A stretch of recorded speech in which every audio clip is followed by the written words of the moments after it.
पेर में पंध इहो किताबु सिंध में निकियल गॾियल शाइरीअ जो मूंखे बेहदि वणंदो आहे। मुंहिंजो पहिरियों किताबु आहे, उते गॾियल शाइरी जो निकितल। हीअ सभु उतां जा जेके आहिनि से शाइर आहिनि, उन्हनि सां गॾु आहियां। मूंखे ॾाढी ख़ुशी थी थिए जो सभिनी शाइरनि मंज़ूरु कयो मूंसां गॾु हुअण जो।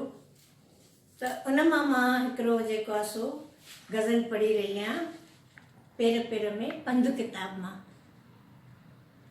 महिरबानी।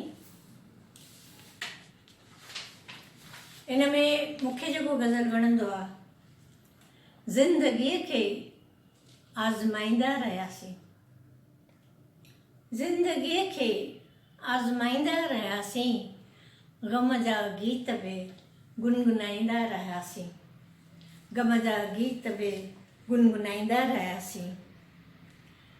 हुन जी हर चोट मुबहम ऐं नाज़ुक, हुन जी हर चोट मुबहम ऐं नाज़ुक, समझी सोचे मुस्कुराईंदा रहियासीं, समझी सोचे मुस्कुराईंदा रहियासीं।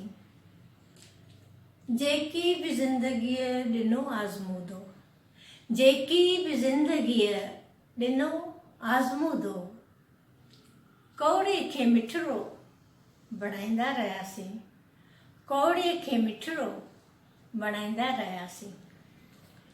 अगलो बंद जेको मुंहिंजो आहे सो आहे, जित दिलि चयो, जित दिलि चयो ज़मीर मञियो, जिते दिलि चयो ज़मीर मञियो, सजदे में सिर खे झुकाईंदा रहियासीं, सजदे में सिर खे झुकाईंदा रहियासीं। इहो जेको बंदि आहे मुंहिंजे सभिनी पाठकनि खे वणंदो आहे। मां वरी दोहिरायां थी, जित दिलि चयो ज़मीर मञियो, सजदे में सिर खे झुकाईंदा रहियासीं। आख़िरी बंदी पेश कयां पई। कुझु अहिड़ो असरु थियो शख़्सियत जो शबनम, कुझु अहिड़ो असरु थियो शख़्सियत जो शबनम, दोस्त दुश्मन खे यादि कराईंदा रहियासीं, दोस्त दुश्मन खे यादि कराईंदा रहियासीं, सजदे में सिर खे झुकाईंदा रहियासीं। महिरबानी।